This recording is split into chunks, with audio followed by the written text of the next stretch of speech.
Alors, on devrait peut-être réagir aussi, parce que celui qui était très triste ce matin, il avait raison, c'était Pascal Praud, et il était triste et il était en colère de voir ce qui se passe à Sciences Po, avec Madame Retailleau qui a applaudi à la décision de Sciences Po, qui a acheté d'une certaine manière la paix sociale avec ces militants pro-palestiniens qu'on a vus, qui interdisent aux étudiants juifs de se rendre dans les amphis pour suivre les cours. Regardez ce qui s'est passé à la Sorbonne cet après-midi. Je vous propose d'écouter Madame Retailleau. C'est un sonore de cet après-midi, parce que en l'occurrence, notre reporter Louis Sallet est allé lui parler justement de Sciences Po. Aujourd'hui, Madame Retailleau faisait un déplacement sur toute autre chose, mais quand même, on a voulu savoir.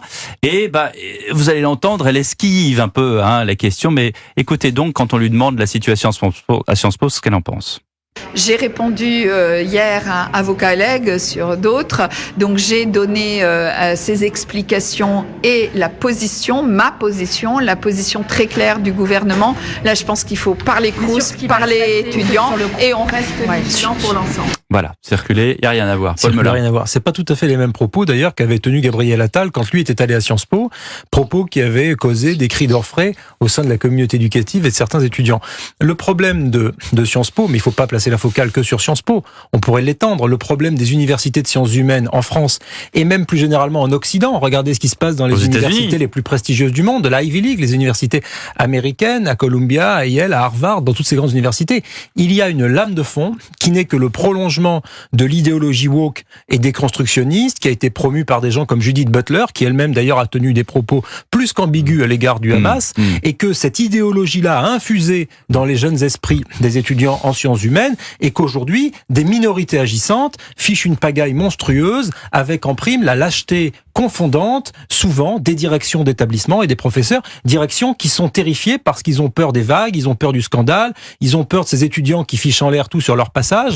Ils ont épuisé quelques directeurs qu'ils ont d'ailleurs poussé à la démission, Frédéric Millon puis Mathias Vichra. Donc c'est une école qui aujourd'hui est en proie à une forme d'insurrection petit bourgeois, pourrait-on dire, de certains de ses élèves. Sans me prendre pour un illuminé, je vais reprendre une phrase du Christ, Georges Fenech, mais est-ce qu'ils savent ce qu'ils font ? Pardonnez-leur, Seigneur. Mon Dieu, ils ne savent pas ce qu'ils font. Ils ne savent pas ce qu'ils font. Mais en tout cas, moi, je voudrais... Est-ce qu'ils sont conscients de ça ? Non, mais sérieusement, en fait. Ils les manifestants, là, qu'on a vus à Sciences Po, ceux qu'on a vus encore cet après-midi à la Sorbonne, qui déroulent des... Qu'est-ce que c'est ? Ils sont entraînés par d'autres ? Ils sont... écoutez... On dit c'est de l'idéologie. Moi, je veux bien, mais à un moment donné, est-ce qu'ils sont tous idéologues ? C'est quoi ? C'est le poisson pourri par la tête. Oui.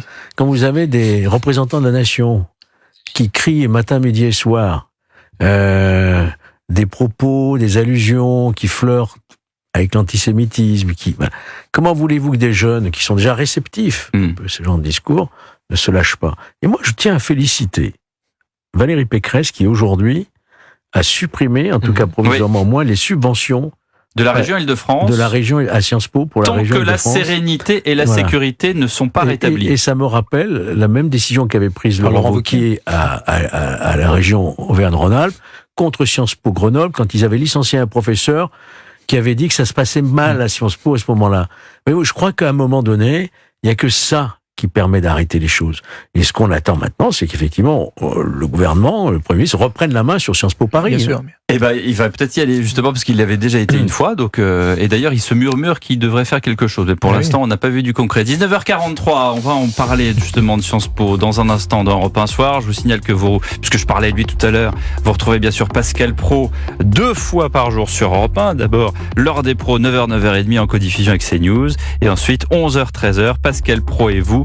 C'est vous qui prenez la parole. Vous appelez 01 80 20 39 21, numéro non surtaxé. Europe 1 vous rappellera, et demain il recevra Philippe Val pour son livre Rire qui vient de sortir aux éditions de l'Observatoire et que vous retrouvez chaque lundi dans Europe 1 matin, bien sûr, après les infos de 8h30. Nous sommes en compagnie de Paul Melun et de Georges Fenech et nous nous retrouvons dans un petit instant sur Europe 1. À tout de suite. Europe 1 Soir, 19h, 21h, Pierre de Villeneuve. Et justement, on en parle de ces situations dans les universités, comme le disait à l'instant Paul Melun très justement. Ça n'est pas que Sciences Po, ça n'est pas que la Sorbonne, ce sont également d'autres universités dans le monde occidental en général. Je voulais qu'on écoute ceux qui sont là et qui voudraient bosser Il y a aussi des étudiants, accessoirement, qui voudraient éventuellement suivre des cours, qui voudraient éventuellement avoir un diplôme avec lequel ensuite ils vont pouvoir trouver du travail.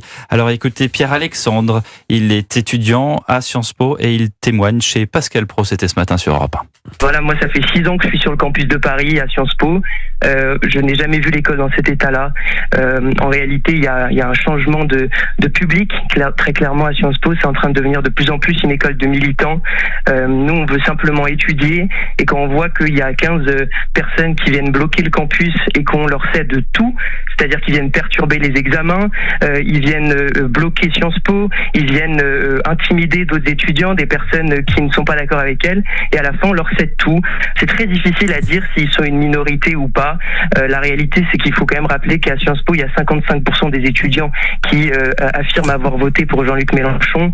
Nous, on a une culture plutôt libérale, dans le sens où voilà, nous, on est des individus qui allons étudier individuellement et qui voulons tout simplement travailler, accumuler de la connaissance, etc. Et on n'a pas cette culture qui nous vient de l'extrême gauche, de l'organisation de blocage, de manifestations bruyantes, de provocations. On n'a pas cette culture-là. Donc ça, c'est la première chose qui fait que les étudiants devraient s'interroger sur la manière de lutter contre ces minorités très bruyantes. Et puis, tout simplement, la deuxième raison, c'est une question de temps. C'est-à-dire qu'en fait, les étudiants qui travaillent vraiment, les étudiants qui, comme moi, font des alternances à côté de leurs études, on n'a pas le temps, en réalité, pour financer nos études, etc., de militer, de bloquer, de s'adonner à ce genre d'activité. On peut pas se permettre de faire ça. Donc en réalité, c'est une minorité qui a les moyens, voilà, de prendre son temps, de prendre sa journée pour embêter le reste des étudiants. Paul Melun. Mais c'est un discours qui est très très juste, qui est limpide même.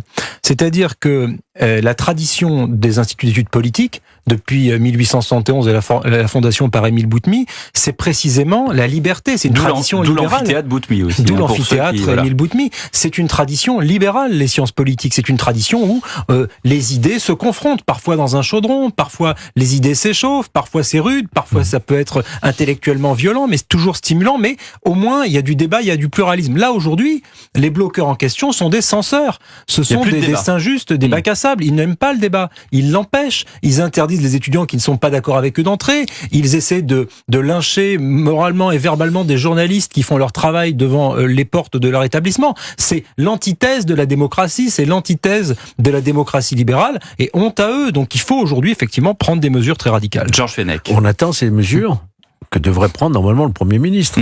Alors j'ai écouté tout à l'heure Punchline de Laurence Ferrari, une députée de la majorité. Très bonne émission.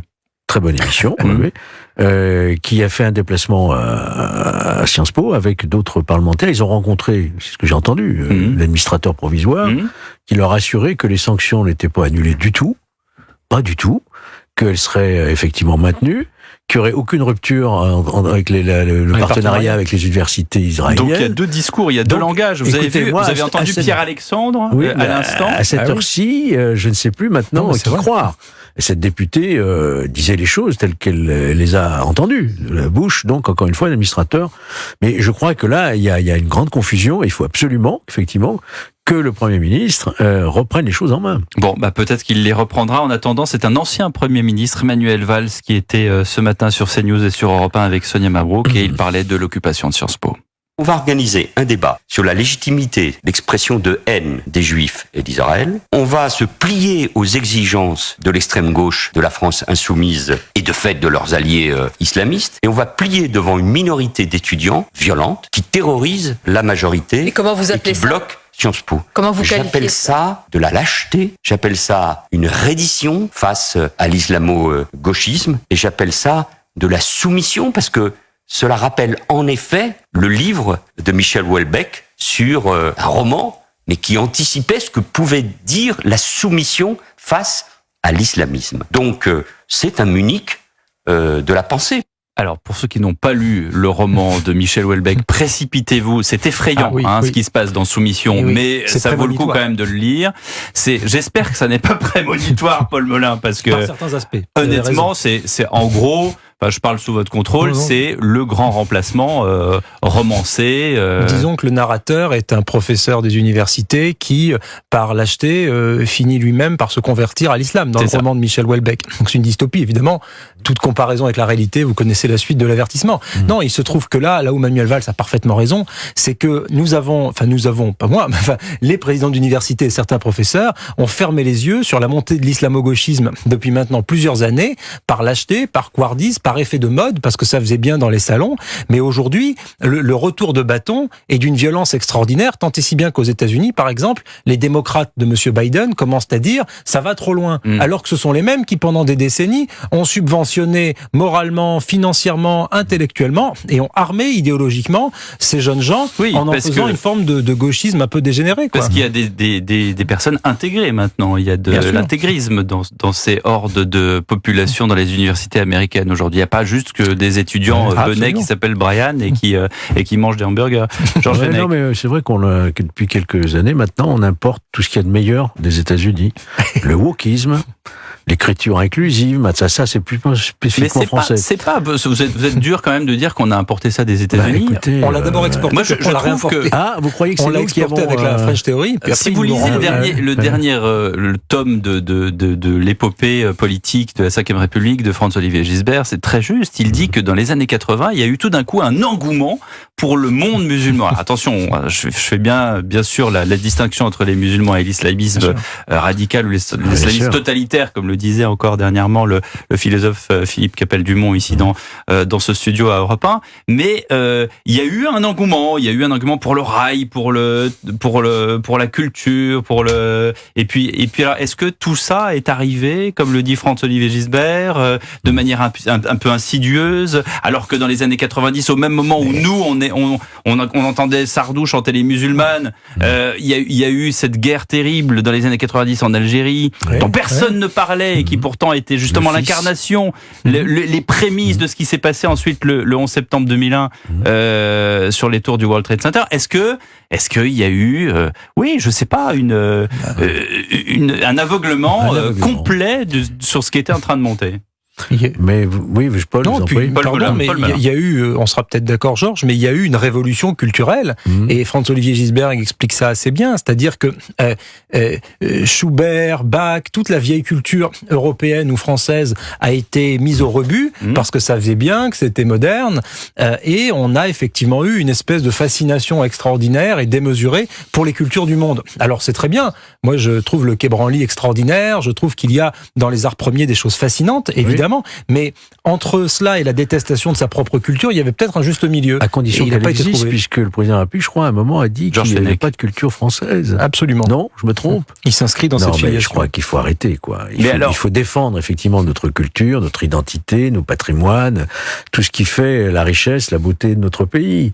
Et je crois qu'aujourd'hui, il y a une forme de détestation d'une partie, en tout cas de nos concitoyens, de ce que nous représentons. En tout cas, on a l'impression que tout le monde, là, joue aux pompiers de service. On essaye de sauver la situation. Là, on parle d'une mise sous tutelle de la France. De Sciences Po Paris. Encore, de Sciences Po Paris. Georges Fenech, est-ce que, non, mais je sens dans votre ironie que c'est, comme disent certains animateurs, c'est fichu. Est-ce qu'il y a une possibilité est-ce que avec cette mise sous tutelle, on sauvera une partie des choses, une partie des meubles? Ou est-ce que il n'y a pas le choix. Je pense qu'il faut une tutelle rapide, d'ici 24 heures, sur Sciences Po, rétablir le calme, l'ordre, la sérénité, continuer le processus de sanction disciplinaire et accélérer le processus peut-être de nomination d'une nouvelle équipe dirigeante.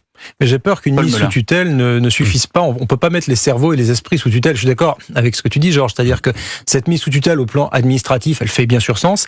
Par contre, au plan intellectuel et idéologique, il va falloir des décennies pour changer cette révolution culturelle, tant elle est profondément ancrée dans ces jeunes esprits. Et notons une chose, on parlait des jeunes. Faut pas parler des jeunes de façon générique, parce que quand vous regardez les enquêtes d'opinion, vous avez une majorité de jeunes qui, par exemple, à moins de 25 ans, votent pour le Rassemblement national. Donc, l'image qu'on a des jeunes, quand c'est pas les jeunes dont on parle dans les salons à Paris, qui sont tous à la marche pour le climat, jadis à Nuit debout, et maintenant à Sciences Po Paris. Ça, c'est une toute petite minorité. Ils ont toute légitimité à parler et à s'exprimer dans le débat, bien sûr, comme d'autres jeunes. Ces jeunes qui vivent parfois en province, dont on parle pas.